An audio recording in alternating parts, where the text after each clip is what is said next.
In this episode, we get to talk with Shawn Rafferty once again. Yes, that's right. We're going to talk about personal safety and how it is directly related to workplace safety, especially when we are traveling for work. And all the tips we talk about in this episode, you can use in your personal life as well. So get ready to talk about traveling safely with Shawn Rafferty in this episode.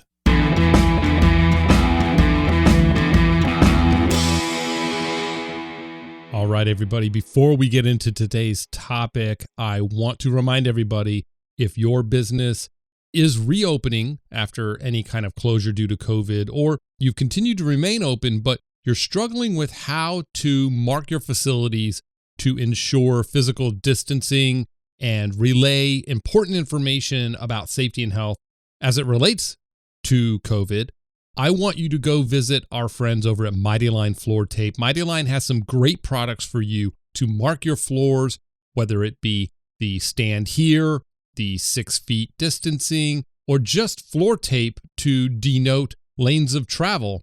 They have everything you need to mark your facility. So hit the link in the show notes, visit our friends at MightyLine Floor Tape. They are incredible partners in safety. I can't thank them enough for their support of the podcast. Again, MightyLine tape for all of your floor marking needs.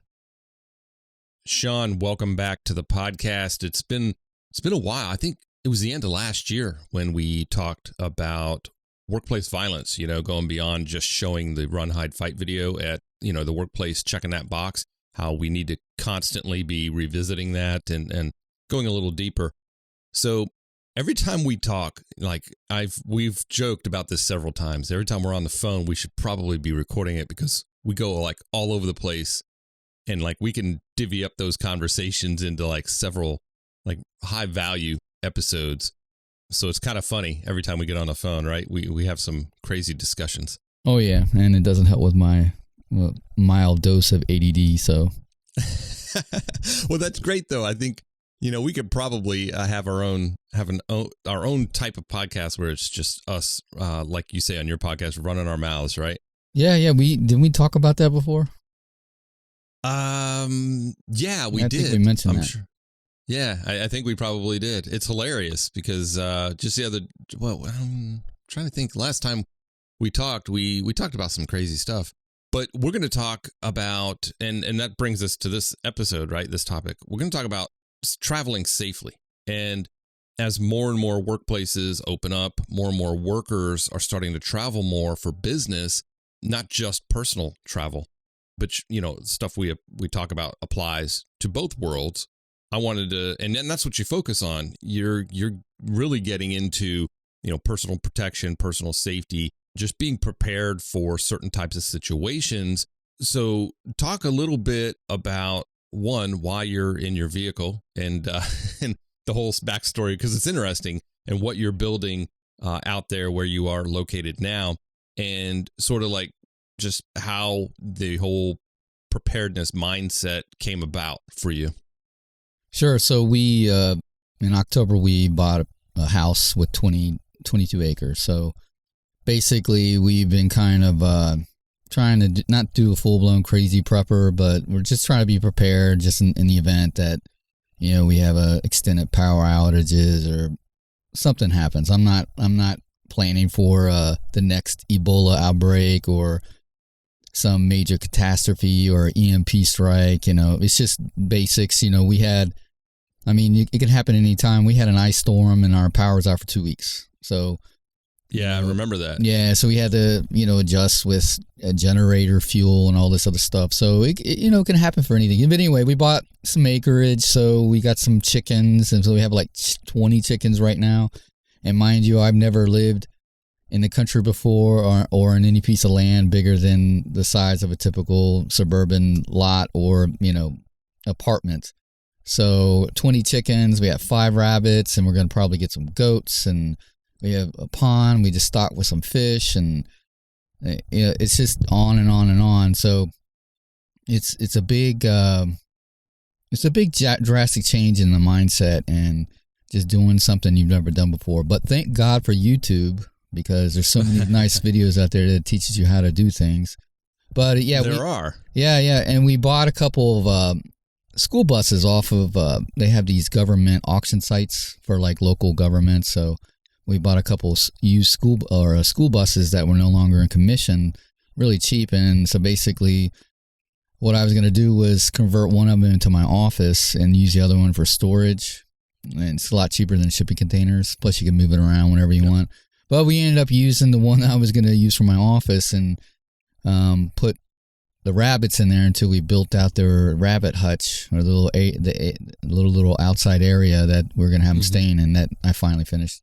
And now we have 14 guinea chicks in the bus. I have to do a video on that, but these things are crazy. They're like mental. Yeah, you're homesteading it out there. Yeah, I'm a farmer, Ted. I have no idea what I'm doing, but yeah, I have to maybe do a video with the guineas. They're pretty crazy. Chickens are pretty funny. They're very social, but these guineas, I don't know. Have you ever seen one, a guinea? Yeah, I have. Yeah, you're going to have to send me a video because that'd be fun to watch. They're nuts. Every time I go in there, they've been seeing me for a couple months now, feeding them every day, water. And they still run from me like I'm going to kill them. They're mental. It's hilarious. Yeah. But that's good. So you're also getting into, and not just your site. You have a section of your site that you've got some big plans for, and it kind of ties into sort of this whole preparedness approach and sharing and training others. Just as a recap for those who may not have heard you on the previous podcast, just high level, tell us a little bit about your background and, why I'm talking to Shawn about this particular topic today. Well, I have over 25 years of experience in military law enforcement, federal law enforcement, and private security contracting. I was in the Marines, police officer, corrections officer. I was a federal agent on the Secretary of Commerce Protection Detail, and then I worked overseas in Iraq and Afghanistan and Kuwait doing high-level protection for companies like Blackwater and some other ones. So I have a pretty broad and varied experience in security, and so I kind of take the training and my experience from all the different jobs I've had, and that's kind of like how I developed my mindset, my strategic mindset or outlook on security in general. So, and that's how I try to apply it with not only if I'm dealing with on a corporate level or school, but also just in personal safety or security in general. Yeah, and everything, and what I love about your approach, and we've been talking about this for years. You've been talking to me about this for years. I picked up a lot about this, but you start with the mindset, right? And that mindset, and I'll let you dive into that here in a second, but that mindset sort of is the foundation for what we're going to talk about today, which is, whether it's domestic or international travel, especially for work, for employees, most of the time you're traveling alone. Maybe you're traveling with a large group to go to a conference or some sort of a work-related event. But, for those of you that travel for work, that travel alone, you're by yourself. So launch into the whole mindset. How does that fit with and support this mindset that you like to instill in people? Well, like you said, mindset is so important because mindset, having the proper mindset or not having the proper mindset can mean the difference between life and death. And so if you're by yourself traveling, you have to have that mindset that you're always keeping an eye, being ready for anything. But more importantly, the thing about mindset is this: that if you're trapped in a situation to where you're in a life-threatening situation, whether it be a man-made disaster like a fire, like a forest fire or earthquake or a natural disaster or a man-made situation where, maybe you're in a building and there's a fire or an active shooter incident and it's life-threatening. If you don't have the right mindset, it can cause you to not make the right decisions. It can cause you to give up. It can cause you to just do a lot of things you normally wouldn't do if you had the proper mindset. So basically the mindset that I always try to push to people is like, look, you're going to be alone. No one's coming to help you. You got to get yourself out of this situation you're in. So if you're in an active shooter situation, or if you're like buildings on fire, you have to evacuate yourself. You have to get yourself to safety. You have to apply some type of traumatic first aid to yourself to keep you alive. And, if there's people around you that can help you, then that's even better. But you can't depend on anybody for anything. The police, I love the police, but, they might not reach you in time, especially if you work in a building that's huge and you're in the opposite end of the building and the police only come in through the front entrance, and it can take forever to get there, and you could be trapped, and everybody else around you is also in the same situation and no one's coming to help you. So you have to develop that strong mindset that you're going to protect yourself and get yourself out of this danger. And the main reason behind that is it's kind of like when you're a kid and it's Christmas Eve and you can't wait for Christmas to open up the presents, and you barely sleep and you're the first one up, and then all of a sudden your dad's down there at the Christmas tree and he's like, "Hey, sorry dude, Christmas is being canceled. We're going to have to wait. Maybe we'll open presents. Santa will be back in about 3 weeks, so maybe we'll open the presents up, or we'll just have to wait till next year."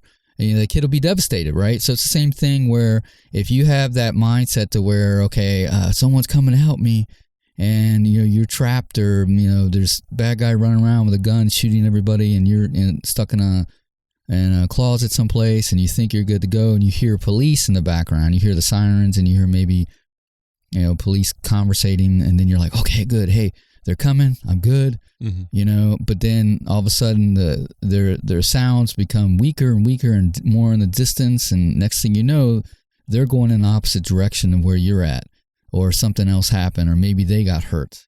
And now guess what? Now you're stuck. Now you're depending on yourself again. And mentally, if you don't have the proper mindset, you might not be able to overcome that. So, yeah. And so this topic, and to think about how important that is for what we're going to talk about today, and sort of building on our last conversation on the podcast, you were talking about it in the context of, imagine in your workplace how that can happen. Take yourself out of the workplace, going to a city you may not have been before. Maybe you've been a couple times. Maybe it's a location that, you're familiar with the immediate area, like where the hotel is and how to get to this location, like a satellite, facility, one of your businesses, other locations. But other than that, you're not really too familiar with the area, with the local law enforcement, police, fire, EMS, and maybe you're traveling alone, maybe you're with one other person, but take yourself out of your normal surroundings and it compounds the problem potentially. And it makes that mindset that much more important. And that's just domestically. Imagine, traveling to another country where their response is completely different. Their protocols are completely different. So let's get into like traveling safely. Like what is other than mindset? Like, what are some of the basics that we could share with the listeners?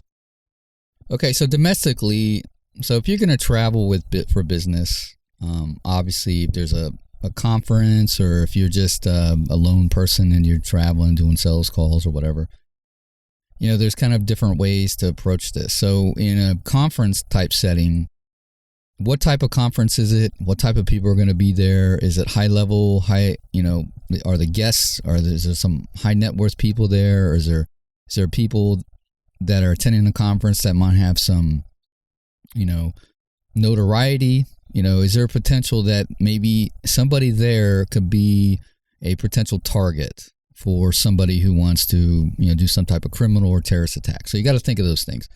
And then you kind of, you back plan like your security protocols, like what you're going to do. So if you travel in for a conference or individual basis, you have to do some, little research about the area that the conference is going to be in, or where you're going to be visiting. What kind of, security situation is it? What kind of crime situation? What kind of crime problem do they have there? And you could do, you can get on the internet and find out what police districts are in that area. A lot of police stations will have, or police websites will have like a crime map, and it gives a breakdown of, what's going on in that area. You can also call the police districts up that maybe work in the area where you're going to be, dealing with mostly, like the conference area. And you can kind of get an idea like, hey, you call them up, say, hey, what's the crime situation around here? I'm going to be coming here for a conference, and, I might have my family with me. They're going to be staying at the hotel. And, what do I need to look at? What areas do I need to stay out of? If there is crime there, what's what kind of type of crime is it? Is it mainly, theft, or is there robbery, or is there, whatever, Mm-hmm. So you do quick little research. You can go on the internet too, and you can check the news, the local news. And it's also not only just in the area where you're going to be staying at, but also just the general area of the city. Try to get an idea of how the city's set up, because, I've been in cities all the time where I have no idea where anything's at, and let alone maybe the areas you want to stay out of, like the more high crime areas, the more dangerous areas. So just kind of do some basic research on that. Also, do the same thing where your hotel's at, or if you have any kind of planned, restaurants that you might want to go to, or any other kind of events, do the same thing. Find out where it's at, crime-wise. And what I also do too is, what I'm kind of telling you is stuff I used to do when I was a federal agent. When I would do an advance for the Secretary of Commerce, I would go out, just depending on where it was at. You might go out like a week in advance or a couple days, but you coordinate with the local law enforcement, and a lot of times they'll give you a lot of the information, but you had to do a lot of planning before you go. You had to find out where the hospitals are at. You had to find out, the location of your hotel, where the secretary is going to be staying at, and where whatever event they're going to be going to. And you got to have, know your routes. You got to know the area. So that way you know where everything's at, and you know what areas to stay out of. So going back to what I was saying before is, when, find out the situation at the conferences, where you're going to be staying at, where you're going to be, whatever other functions, dinner, whatever. Find out the situation where that's at. Find out where the hospitals are at, the local hospitals. Even though if you say, okay, well, if something happens, I'm going to call 911 and the ambulance is going to come and get me. Well, what if you're in a situation where, maybe you have your rental car, something happened, and you're hurt, but you can't wait for the ambulance and you need to get out of there. Do you know where the nearest hospital's at, or med center, or, police department's at? These are things you could do ahead of time before you go. And it might sound like being a little paranoid to some people to kind of think in those terms, but I look at it as being prepared, because you always got to expect something might happen. And it's better to know where these things are at ahead of time and actually have it planned out than to try to figure it out when something does happen. Now, and this goes for if you're traveling with your family too, especially if you have your family, you're going to go to the amusement park or whatever, traveling to Disney World, and, you got to kind of understand the same situation. The last thing you want to do is have your family in the rental car or the minivan, and you're going to go out to go get some food someplace, and you're just driving around, and next thing you know, you take the wrong turn, and you have no idea where you're at, and you maybe you looked on Yelp and you found a restaurant you want to go to, and it has 4 or 5 stars, but to get to it, you got to go through a couple questionable areas. Next thing you know, you might put yourself in a situation where you could put yourself at risk and your family at risk because you didn't do some proper planning. Right. Now you're talking about, in the context of what was interesting, what you were saying, in the context of, Secretary of Commerce and being on the protection detail, and, that VIP, if you will, planning for that type of visit. But in this case, the mindset is, you're the VIP, Sure. You've got to do the homework. And in a recent episode, you were, I think it was titled Defensive Driving, which was great, by the way. That I highly recommend folks listen to that, because it's defensive driving in a context that a lot of us don't like to think about, like road rage and somebody following you or something like that. So, and not like paranoid, like you said, just being paranoid or anything, but like, there are a lot of robberies where somebody follows you home from, let's say, the home improvement store. You buy, several high dollar, pieces of equipment or tools or something. You're going to work on a big project at home, and you're buying like a table saw, stuff that where somebody might be seeing you walk out with that stuff. They may follow you home, and maybe try to break into your garage later or whatever. It happens. It happens all the time. People think It happens absolutely all the time. I could tell a little. I'm sorry. Go ahead. Go ahead. No, go ahead. Yeah, I was going to tell you a little story about some older lady. She used to, I think she worked at a bingo hall, right, or whatever. And so every Saturday night when they had bingo, she would collect all the earnings, and then she would go back to her house. And so I guess what happened was some people were watching her and knew that was her habit, and they followed her home. And their intention was to rob her, but she had a gun, a concealed carry, I think. Yeah. And I think she ended up fighting some of them off. But if I'm correct, I think they ended up killing her, right? And because they were following her patterns, right? Right. They knew what she was doing. They knew she had money. It's the same thing with what you're saying. They can, or if, let's just say you work for a company and, you drive a nice car, and so someone's looking to rob somebody who they think might have some money. All they have to do is just watch you for a couple of days or a week and know your patterns, and just follow you home. And like you said, just wait till you get home, and then they can rob you. Yeah, you're giving me an idea. I'm going to jot this down for another episode topic. See, this is why we should record every conversation we have, because it's great. It's rich with information, but of businesses that have service technicians or that deliver or receive valuable goods and have routes and patterns and that are predictable. And that gives, a lot of times, you have different types of crime, right? You have, and it fits with workplace safety, because we're talking about in the context of work, but you have different types of criminals. You have criminals that are, opportunistic. They're not really planning to rob you per se or your business per se, but they see an opportunity and they take advantage of it in that moment. So they may not have plotted it out or planned it out, but in general, they're looking for an opportunity to take advantage of people. And then you have some that are like patient. They know, they're like, all right, this business has been here a while.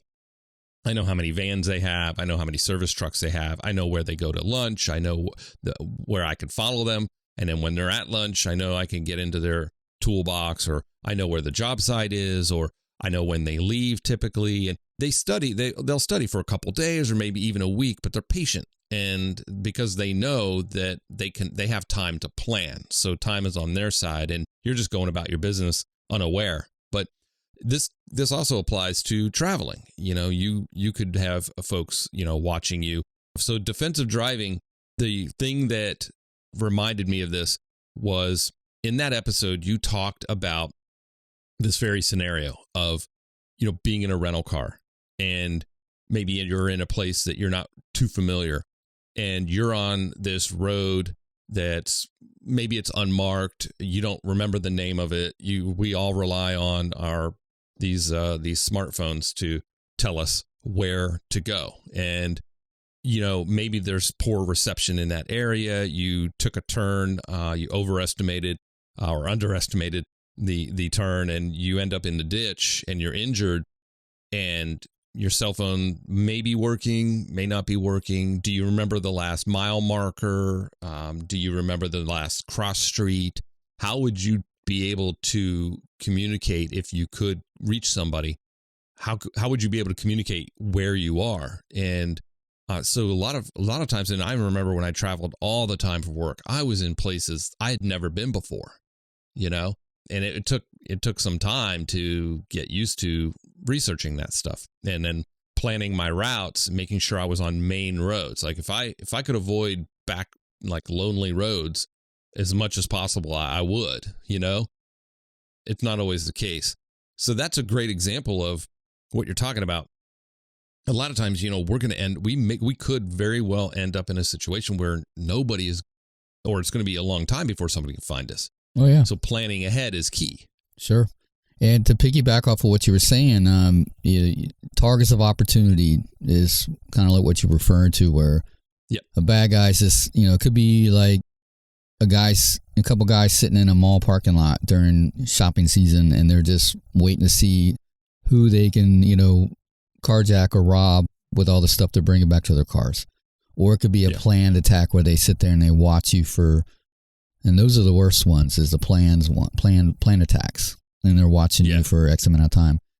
But yeah, I mean, it's there's so many things you could do to just be more aware, like be more conscious. So when you're driving, always look in the rearview mirror. If you're at a conference, or if you're at a situation where you're going to be there for multiple days, don't take the same routes every day to and from. Vary it up a little bit. Leave at different times, because you might not be able to help where you have to go, but you can stop from being time and place predictable. Okay. So you can't help that you have to go to this place every day and be there by 8:00. And so if a bad guy's probably not going to want to try to attack you or rob you at the location because there's too many people around, but they're going to try to figure out a place where they can get you before that, or, on the way home. So don't take the same routes. Try to take different routes, leave at different times, mix it up, as best you can. And that's difficult. And, I forgot to mention something. So another thing that you could do, and you were talking about cell phone coverage and relying on your GPS to, your phone telling you the direction. So one thing that I used to do too sometimes is I used to kind of write out so if I had to go someplace, like from a hotel to a location, I might actually sit down and write out the turns that I need to take. So in the event that, something is wrong with the cell phone coverage or something didn't happen, I'd still have that ability to be able to, have like my directions written down. Or you could just do the old school way and pull out a big old map. A lot of people don't even know what that is anymore. Can you even get those? I know. And you can, and I from time to time I'll look at one just to remind myself that I can, right? Because that's a lost skill. Oh yeah, and what I used to do too, and this really helps out, is you pull out your iPhone or whatever phone you have and use your notes section, and you write down all your points of contact, like their phone numbers, and this could be, you can add the police in there, the hospital. You put the addresses of everything that you need to know, and you have it right there, and you label it in bold like police, and you have the police direct number, or 911 or whatever. I like having the direct numbers to the districts as well. That way, if you have a question, you can call the district up and not call 911, right? Because it's not an emergency. Mm-hmm. Then you have the address written right underneath that. Same thing with a hospital. Same thing with your hotel. Same thing with all these different things you need to know. And then you can also, get a aerial satellite imagery. I like using satellite, or you could use the typical map function, like from Google Earth or, Google Maps or whatever. And you screenshot it, and then you can plot your points off. So you have like an aerial view of where it gives you a better perspective of where everything's located at, distance wise and just in general. That way you can have like an idea. So you can plot down the police departments, you can plot down the hospitals, your hotel, wherever you're staying at. And you can also put other points in there of safe havens, right? So like if you're driving and you see somebody following you and you're not very close to a police department, but there's some other kind of place you can go to that's considered a safe haven where you can get to, and, there's people around, then it could cause that person to, not follow you anymore. So you could plot all this stuff, save it as a JPEG and stick it right on top of that note. Or put it in your phone in general. And that way you could pull that up as a quick reference. You have all your stuff right there at the tip of your fingers. Even if your internet goes out, you still have all that stuff. So that's traveling, not just locally, but certainly when you're on business travel, even with your family. So a lot of these things apply off the job as well. Understanding as much as you can about the location and plotting your route. Sure. So what else? So, sorry for interrupting. Yeah, no, go ahead. Well, hotels always when you check in, be cognizant of where you're staying at. The first floor is great for some reasons. Like if you have to get out, there's like an incident, like a fire, you can get out and you're on the ground floor. You don't have to worry about trying to go down a stairwell, right? Mm-hmm. But when you're also on the ground floor, depending on how the hotel's set up, then you're going to have a lot of people walking by your hotel room, and it's just, I don't like that so much because you just can't sleep well, but then it's also easier for somebody to get to you. So when you're staying at a hotel and you're up on a different floor, make sure you walk the stairwells to get out of there. Make sure you know where they exit to. And, this is for in the event that there's a fire or in the event that there's maybe some type of attack on the hotel, or you never know, right? Somebody could be doing something on a different floor and you hear gunfire, like, the shooting in Las Vegas. Imagine when, had some guy for shooting, sitting there, high-powered rifle, shooting, and you're in the hotel room next to him or the one right below or right above. I mean, imagine that. I mean, what would you be thinking? And like, should I stay or should I go? How do I get out of here? Right. So, walk the stairwells, just kind of, if you have your family with you, like you have your son or whatever, or daughter, make it a fun little trip. Say, hey, let's go walk down these steps and see where they exit to. And in that way, when you're going down the steps, see if you can get in the other floors too. Like, see if you can go into the other floors. Do you need a key card to get in there?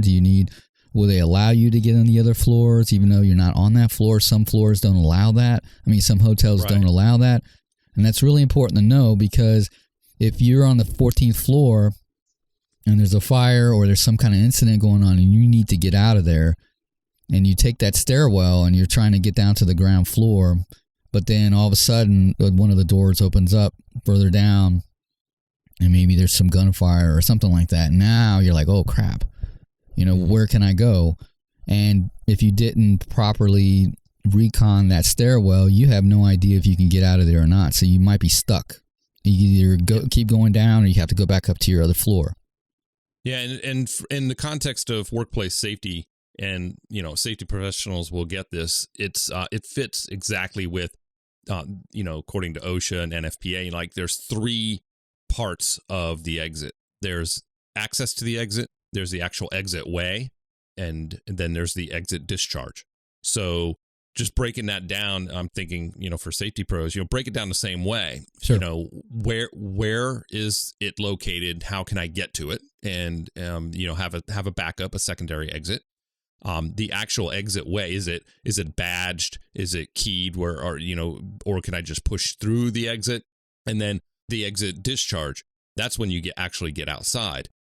What you're saying is key is sometimes there could be multiple doors you have to pass through to actually get to the discharge part, right? So the exit way itself could be the first door you have to get through. Then you have to go down through some flights of stairs and get out another door. And then you have to consider the exit discharge. That is, what area does it dump me into? And how far do I have to travel to get out of that area? It could be the back alley.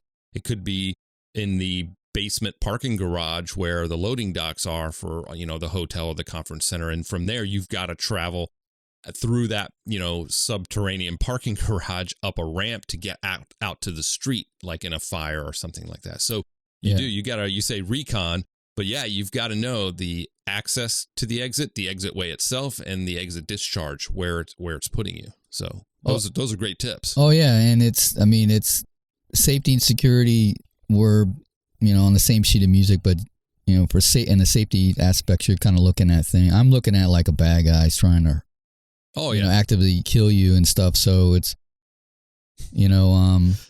what a world. That's why half of our conversations, I was like, what a world you live in there. Half of our conversations we should be recording or documenting, because they're sometimes they're scary, but they're very informative. And most of the times they're pretty entertaining though, to be honest with you, when we talk. So what about so let's stick with that, getting out of a building or out of a conference room or a hotel. But, a lot of conferences, safety professionals, as conferences start up this summer, certainly going into next year after COVID, a lot of times you're either at the conference center, the hotel is adjacent to it, or it's right near there, and a lot of us will walk. We won't even get an Uber. We'll walk, because if the weather's nice, we'll get out of our hotel and we'll walk. What are some tips? And I know we especially if I'm traveling alone to a conference, a safety conference, I'm going to have, folks that are from other businesses, but they're all there. Is it good to create a cohort? Like, the first thing I should do is, all right, I'm going to get to know some people that are staying in my hotel that are also going to this conference, and I'm going to see if we can at least walk to and from together, because there's safety in numbers generally, right? Yeah. Mm-hmm. So what are some good tips if I have to walk, and what are some things I should keep in mind? Well, I just want to apologize to everybody. I don't have a stationary mic, so if I move around, you might hear the mic rustle. But no, you're exactly right. Safety in numbers, and that's not necessarily guaranteed to keep you from being a fallen victim to somebody, especially. But safety in numbers, because everybody's got to always remember that a human predator is just like an animal predator, right? They're going to try to go for the easiest kill or easiest victim they can find. They're not going to try to, attack or rob somebody who might give them a fight. So that means if there's multiple people in the group, the last thing they want to do is, get in a situation where they're thinking that they have an easy target and then they end up getting overpowered or caught by the police. So, but that's not so in every case, especially if someone has a gun and they just shoot you first and ask questions later. But safety in numbers, the big thing here is just like with what I was talking about driving, know your walking route, okay? And you could do the same thing before you go there, right? You call the hotel up, say, hey, look, I'm staying at the hotel connected to the convention center, and can you walk from the hotel to the convention center? Is there walkways? Like, do I have to walk outside? And if so, when I walk out of the main entrance of the hotel, which way do I go? You can call and find that out. You can get on Google Maps and go to the Street View and figure it out that way, because how some convention centers or whatever, conference centers, they're connected to the hotels. They have like those breezeways that are off the ground, but you can kind of do some research and figure out how far you have to walk. But, always know your walking route. So that means if you get there the day before, or get there a few hours before everything starts, just do a little quick, walk yourself, figure it all out. And because, if your conference ends a little bit later in the afternoon or in the evening, which gives a lot more people more time to get out there and be ready to stalk on people. Because, a lot of bad guys, they won't hit you up early in the morning. They don't want to get up early. So, know your routes. And if you're walking with people, being that you guys are safety professionals, you should have this in the mindset anyway. So now you got to kind of switch over to the security mindset, right? Like, hey guys, look, when we're walking, I'm going to, let's everybody pay attention to the area around them. Let's make sure, if we're standing, waiting to cross the road, we're all being able to cover an area.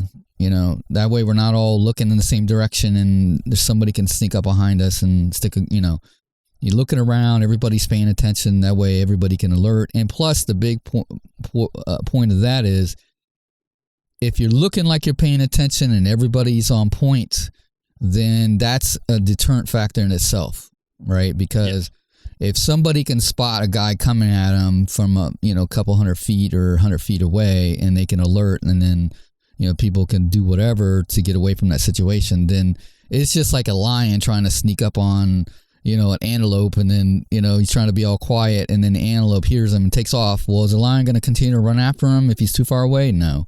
They're going to be like, okay, well, I got to go wait for this sneak up on somebody else. I got to go wait for this crippled one I saw over there that looked like he has disease, and I didn't really want to eat the diseased one, so I wanted to get that younger one that's the meat's better, but you got to think like a lion. Got to think like a lion. You just wait, hold on. Yeah, what's up? You just said that, and whenever you go anywhere, you ever do anything, have the mindset of what a bad guy's looking for, right? Like what do they think about this that? A lot. Yeah, and think like a criminal. Yep, and if you do that, if you put your mindset in, like thinking like how that person would think and what they're looking for as far as weaknesses, and then try not to do what try not to do what they're looking for. You know what? Yeah. And that's, dude, you brought up, and that's exactly what I was going to say before you mentioned that was I was down in New Orleans at a conference, VPPPA conference, downtown New Orleans. NOLA. Not impressed, by the way. I've never been there. I mean, no offense to New Orleans or any of the folks down there, but I don't know. I don't know what I expected. I thought I saw all the movies and, Mardi Gras and, Bourbon Street. And I'm like, yeah, this is pretty dirty. It's not my thing. Yeah, it's not my jam. Not at all. Okay, so we stayed at a hotel down the road from the convention center, and we walked every day. We would walk back and forth. So there was a group that, normally you would walk down, down the actual sidewalk along one of the main streets, and then you turn on another cross street and you go around. Well, the way the city block was laid out, with all the buildings, there are little alleys between buildings that you can go, right? So I saw a lot of folks like, I'm not going to walk around, take the long way around, but stay visible, stay on the main road where all the people are with my group. I'm going to cut through these back alleys where service vehicles are parked with the flashers on, unloading a truck. And I'm going to walk back there. And I'm like, man, that's crazy. Why would you do that? Stay visible, stay on the main route. That's not going to completely prevent something from happening, but that's what you were saying was, think about it. If I'm going to try to stick somebody up, I mean, it's not that it doesn't happen, it does, but the likelihood of it happening to me when I'm put myself in a mix with a bunch of other people, right? It's sort of like options, right? If somebody's going to stick somebody up, I want them to have many more options to pick from that I might not be the one they pick because I'm diluting myself. I'm going to put myself where there's more people and I'm going to stay on the main road. If somebody is like, I'm going to rob somebody and then I go and cut through that alley, I might be the only one walking that. I'm their only option. I may be the one that they pick. So it's like the lottery. But, what are your thoughts, like, staying, not avoiding those types of back alleys and cutting through and trying to take a shortcut, but I separate myself from the population and I put myself alone somewhere? Yeah, I agree with you. And it just all depends on, okay, so stateside, right? So safety in numbers, right?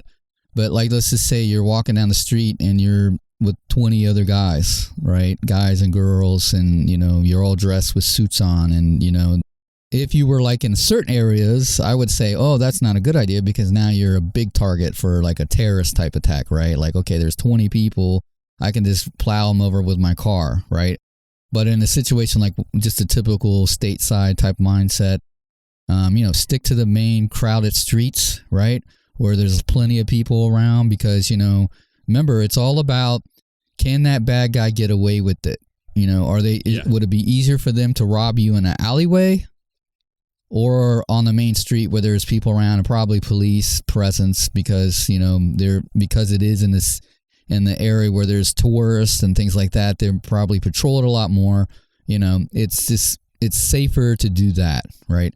But let's just talk about when you're walking down the street in general, right? What to do. So it's no different than when you're driving your car. When you're driving your car, you always want to look out as far ahead as possible so that way you can potentially see any incidents, any kind of stopped vehicles, anything like that, so it gives you more reaction time. Because reaction time or having time and distance are your friends when it comes to anything, right?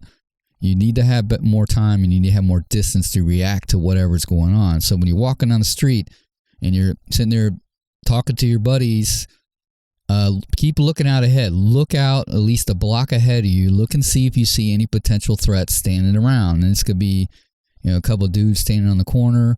Because you got to remember, just because you're walking with people doesn't necessarily mean you're out of danger. Now, and these guys, they know there's a lot of foreigners coming in from out of town. There could be tourists running around. And you know how people they'll walk around with cameras and have money on them and everything like that, and they're just easy targets because they have no idea what to look for, and there's plenty of predators hanging out to see who they can, rob or whatever. So always be looking out ahead, looking at the street corners, looking, homeless people are another group to look out for because, You never know what they might do when you walk by them. They might, because a lot of homeless people, they have mental health issues, and they could be on drugs, and there could be a mixture of everything. And then, they might snap on you. They might, approach you and start asking for something and be aggressive. And then, don't put yourself in that situation. So look out ahead. If you see any potential threats, then you can say, hey, look, hey guys, let's cross the street right here. Or being that your safety professionals you're with, hey guys, hey, you see those two dudes up there? See them looking at us? See how they got their hands in their pockets? Hey, let's, they could be something's going on. Hey, let's cross the street here, or hey, let's turn around and go around the block. You know what I mean? And look out ahead.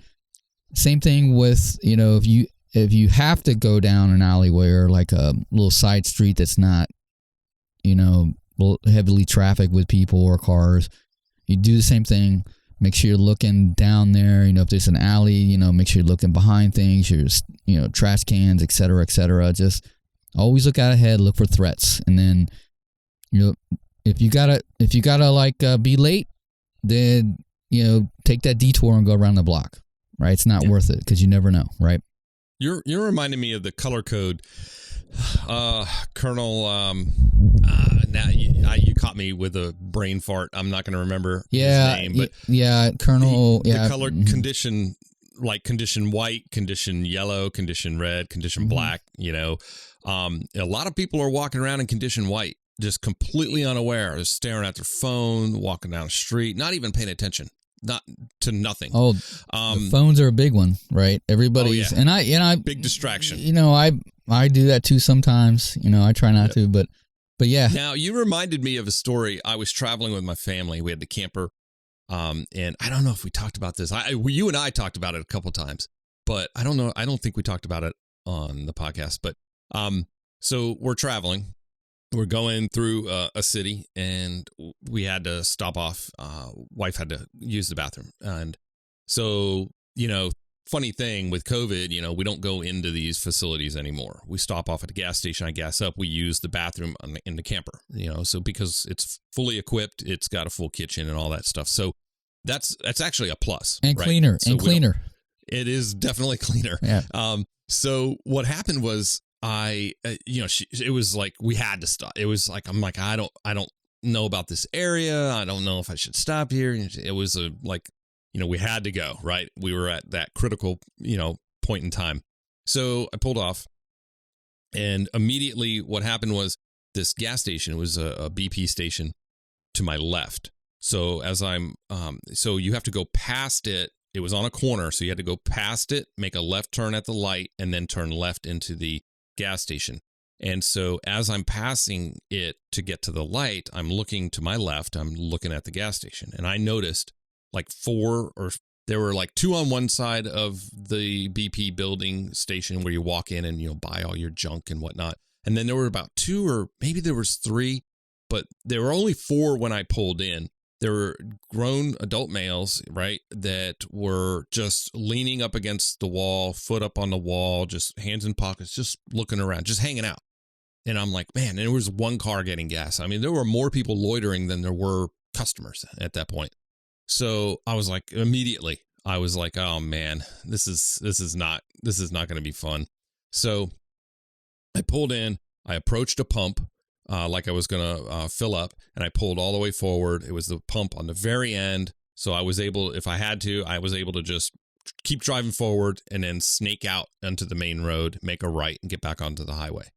Well, she gets into the camper and I shut the door, and I'm standing there like by my gas tank, like right between the camper and the vehicle. My son's in the back seat behind the driver or passenger side. So I'm on that side, right? And I'm just looking, I'm doing like you're saying, I'm looking ahead. I'm scanning, I'm watching these individuals. Sure enough, I see two individuals to my right talking, like, nodding in my direction, talking. I could tell they were like talking like about where I was and, my general area. Cause you could tell physical body language and everything. And I'm like, as soon as I saw that, I banged on the door. I'm like, yeah, hon, you got to hurry up. And sure enough, one of the individuals starts walking in my direction. And this is a about 25 foot long travel trailer. And then I have a 17 foot long vehicle. And I'm right at the rear of the vehicle. at this point. And so he starts approaching. He didn't even get to the rear of the camper. I could tell there was nobody else around. There were no vehicles around. It was not like, oh, he's going to his vehicle that's parked in the pump next to me. Nothing was around, and he's making eye contact with me. I have my sunglasses on, so I can like turn my head a little, but there was no way they were seeing where my eyes were looking, right? So I just put my hand up, and I said, and just shook my head, no, like and held my hand up like stop, and he stops. And he goes, can I ask you a question? I said, no. I wasn't rude, but I was very firm. I was like, no. And he was like, well, I just want to ask you a question. I said, no, I don't want anybody near me right now. Now, thank God I use the excuse, because it's socially rude, if you think about it, to just tell people to stop walking towards you. And like, no, you don't ask me a question. But I knew the situation. I knew what was happening. Okay. So as he's standing there and he repeats, can I just ask you a question? I notice two of the other individuals had changed their position. One was walking out into the field of pumps, like the rows of gas pumps, but there were no other cars over there. And he's walking around to my left. So I've got this guy to my right. I'm standing in front of a pump. And then another gentleman about 3 rows over is walking to my left. And immediately, Shawn, I thought of you. First thing I did, I was like, oh, Shawn would be proud of me. I'm like, this guy's going to flank me. This guy on my right is going to distract me. This guy's going to come around behind me to my left. So I never turned my back on these individuals. I kept both of them in view. And so thank God for COVID. I totally used COVID. I said, no, I don't have a mask. This guy had a mask on. He had a little surgical mask and stuff.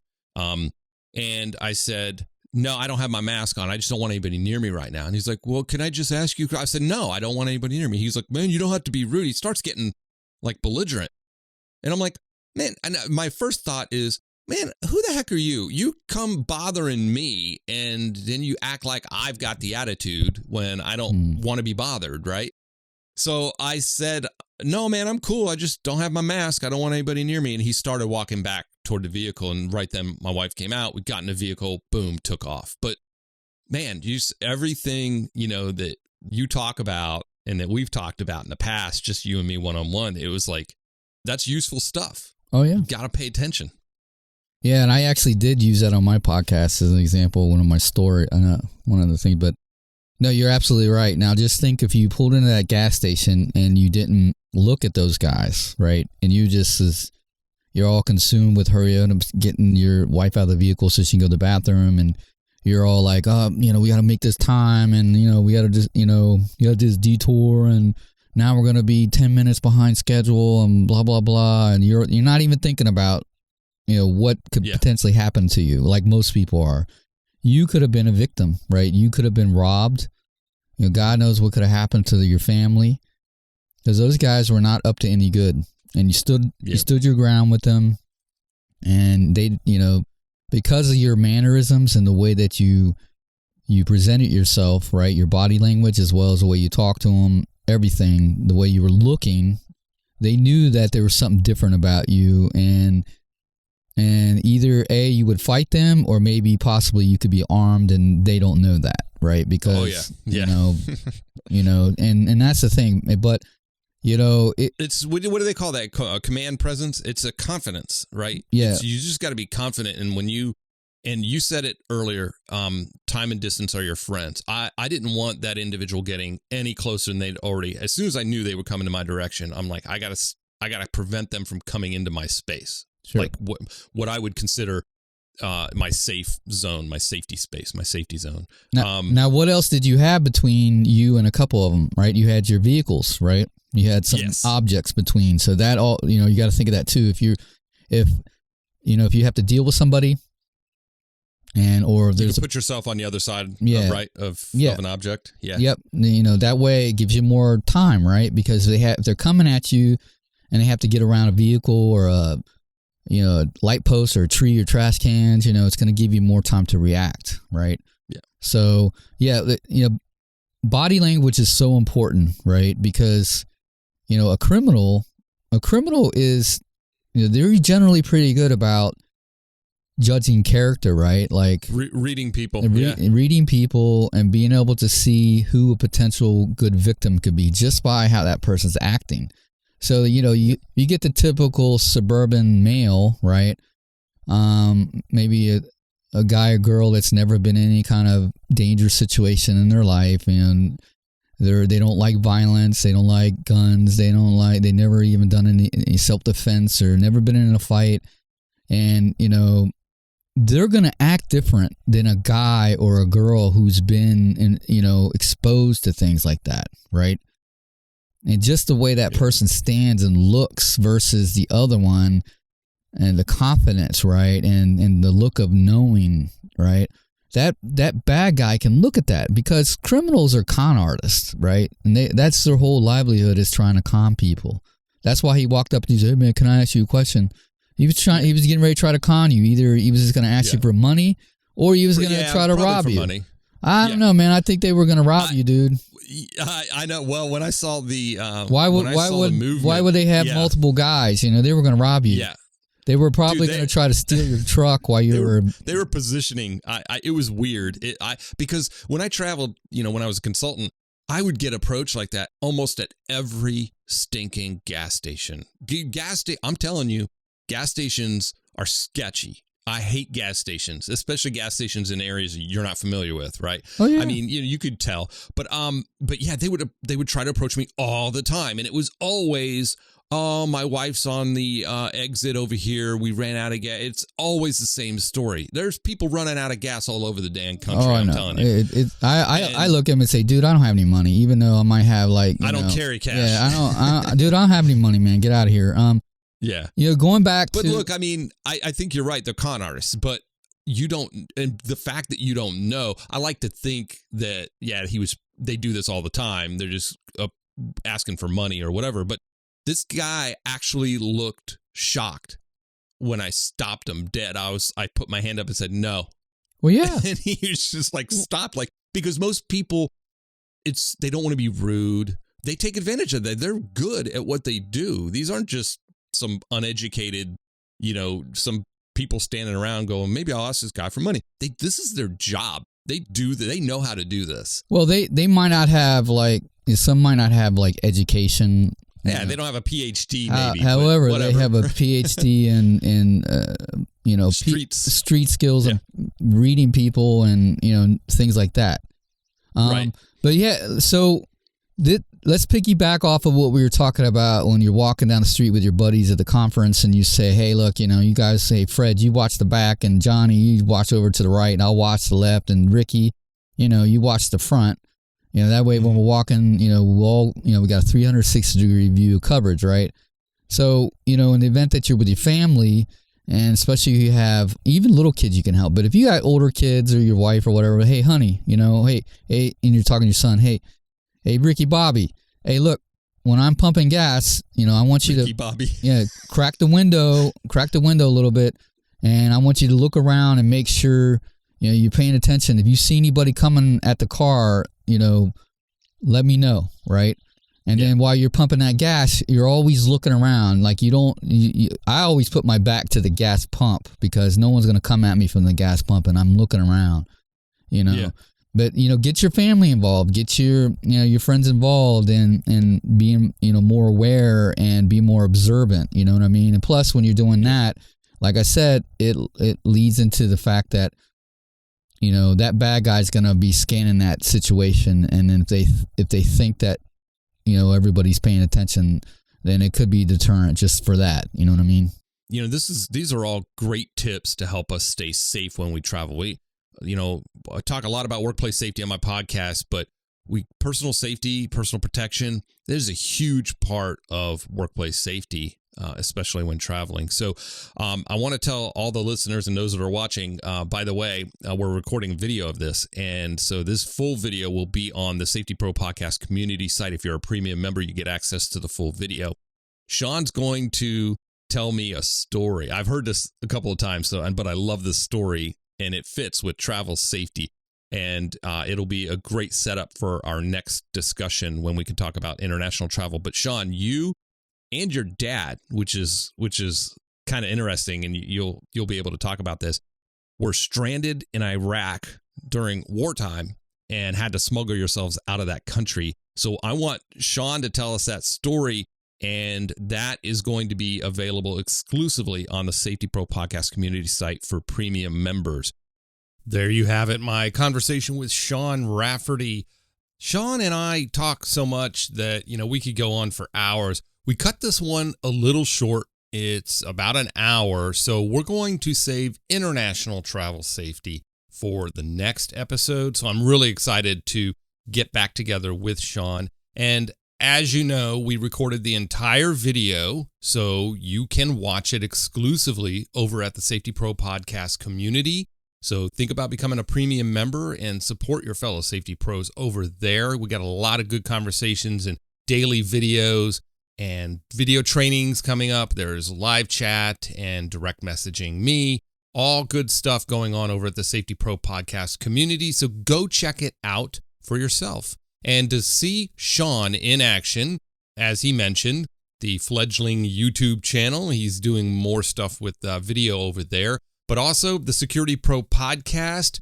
Go ahead and follow the Security Pro Podcast on Apple Podcasts, Google, Spotify, and all the other places you would enjoy a podcast. He does have some big changes coming up for that podcast, so be on the lookout for that.